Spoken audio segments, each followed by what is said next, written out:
Welcome to the Best of Detroit Gospel, everyone. Thank you so much for tuning in. And as usual, we have a powerful show for you. There are great things going on all over our country, and we're excited today that we have a young man who is doing some powerful things within the prison system. And he's going to be with us by remote today. And I want to introduce Greg to the show. Good afternoon, Greg. Welcome to the Best of Detroit Gospel. No, well, thank you, Pastor, for having me, and everyone at home for listening. Many blessings to you and your families. Very briefly, what's been going on is this segments are going to be entitled "Fighting for Change from the Inside Out," and it's all about transformation. When we look to the Bible, Romans 12:2 says, "Be not conformed to this world, but be ye transformed by the renewing of our minds." And the emphasis here is on our mind, because our most important changes take place in our mental makeup in conjunction with our hearts.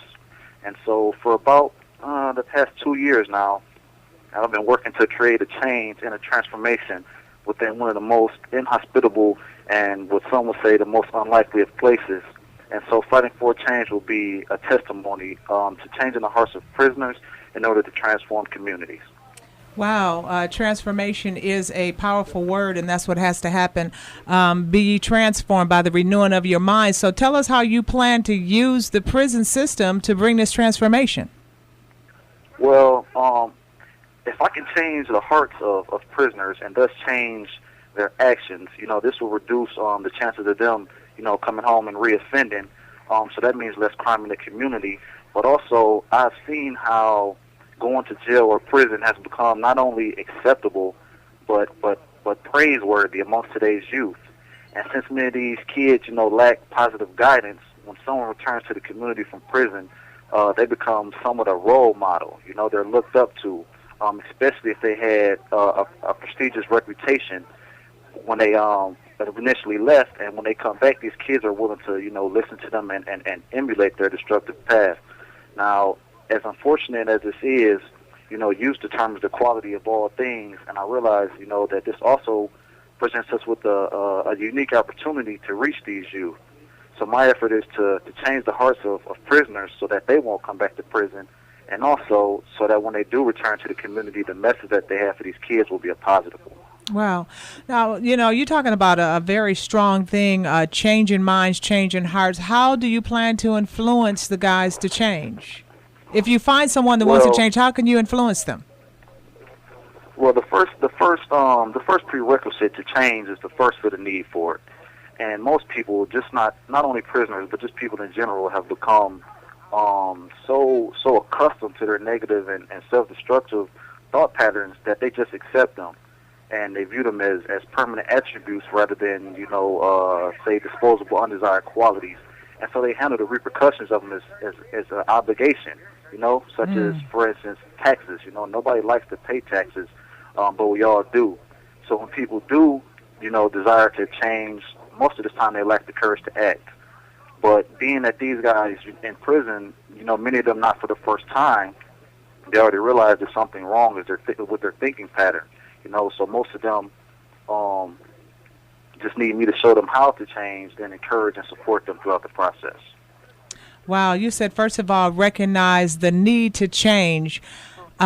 Is that something that you can have an influence on, or is that something that you have to recognize that's in a person, that they already recognize that need?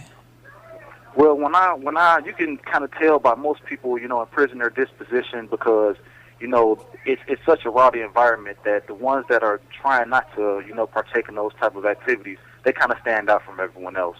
So you can kind of see it, but once again, you still have to, take the first step to acknowledging it and open the door of communication to where they'll be able to and willing to listen to you and listen to the insight and the tools that you might have to help them along that path.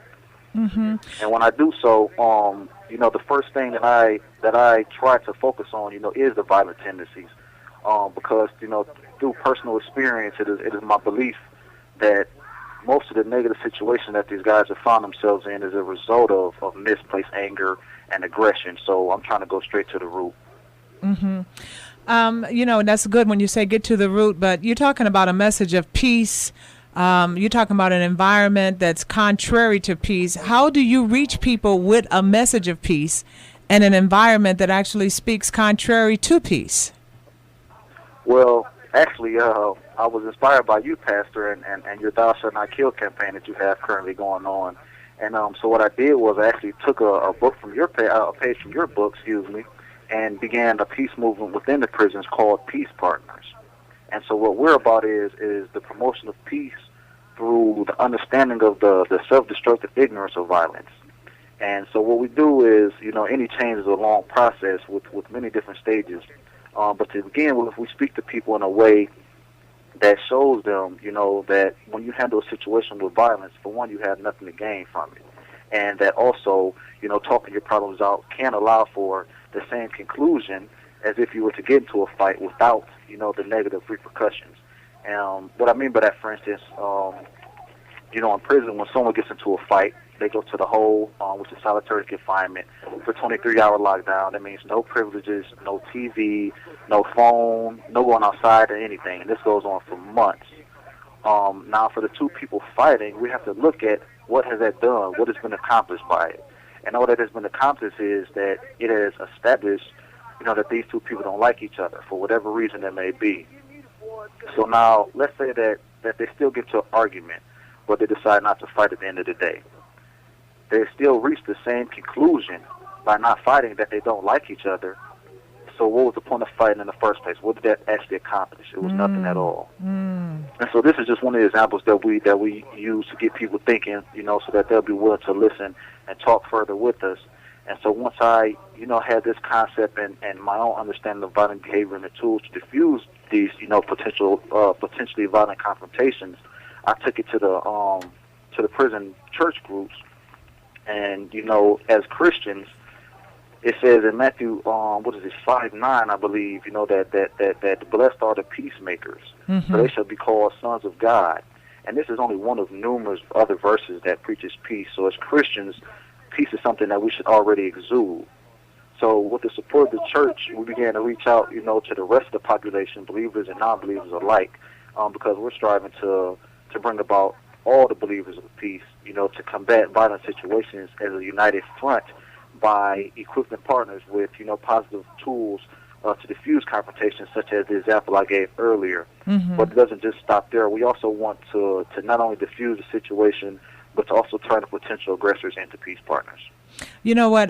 This is a major undertaking, really, that you're doing. And, I commend you. And, of course, I have some inside information knowing about the Partners for Peace that you've developed. And I'm very proud to know that the work that we've done has extended into the prisons, making a difference with the prison population to give them a concept of peace.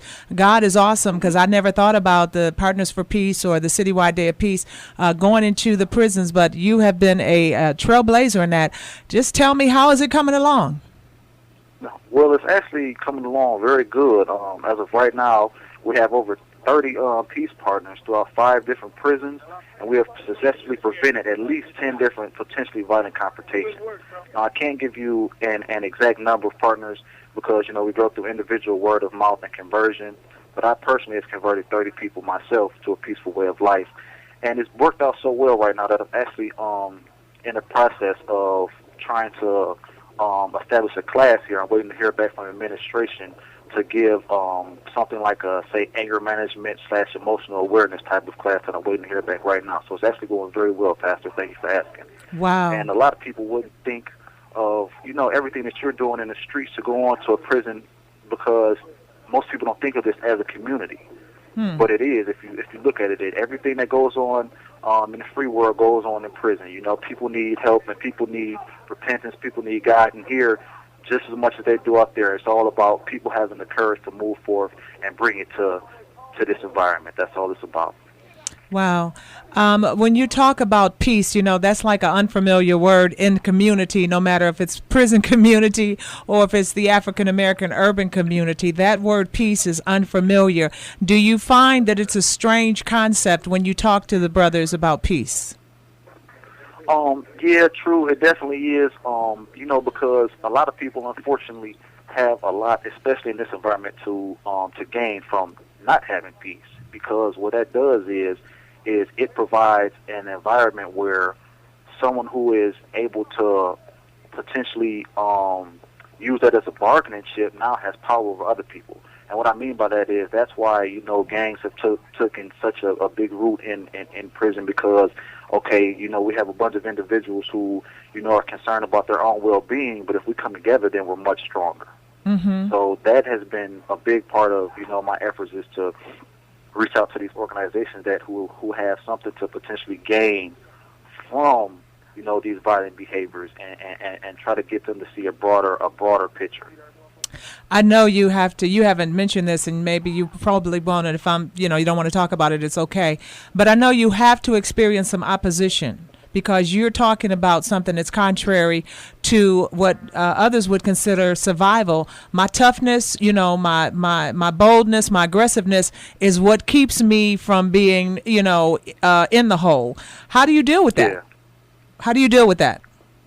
By the grace of God. By the grace of God. You know what? I really can't give you. There's no kind of formula that I could actually give you to make it make sense. But it's just by the grace of God, and how you conduct yourself definitely plays a part. The people that you be around, as they say, birds with feathers flock together. So that definitely plays a big part. But by the grace of God, I've been able to avoid most of those type of obstacles. And it's just courage.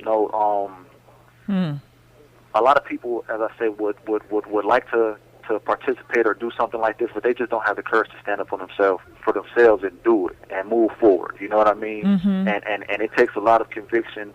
And yeah, I just would say most people, I don't know, they don't have the courage to move forward with it. But it's definitely a daily obstacle. Yes, I'm sure. Courage is a good word because, and courage also, I would have to say that is accompanied when you're called to do something. Because when you're called to do something, you have the courage to do it. So anything else you'd like to say to our audience before we go off? Well, I hope that all of you enjoyed, this first segment. We're going to have plenty more for you in the upcoming weeks. And I hope that you stay tuned and you be blessed by it. And I hope that they help you to move forward with more peace and love in your day-to-day life. And once again, I hope you all tune in next week. Thank you for being here with us today. Thank you so much, Greg. Thank you for what you're doing. And we want to let you know that we're going to be coming back and next week talking about the root of violence and what's being done in the prisons to help to uproot, if we could say, this bitterness that have taken place in a lot of our young men that have been incarcerated. We want to thank you, our listening audience, and we look forward to seeing you next week. Whatever you do, make sure and do your best. God bless. Gregory? Yes. All right. They look like they're giving us 15 more seconds. That was great. That was great. Are you happy? I ad-libbed so much of that. Thank you for using Global Telling.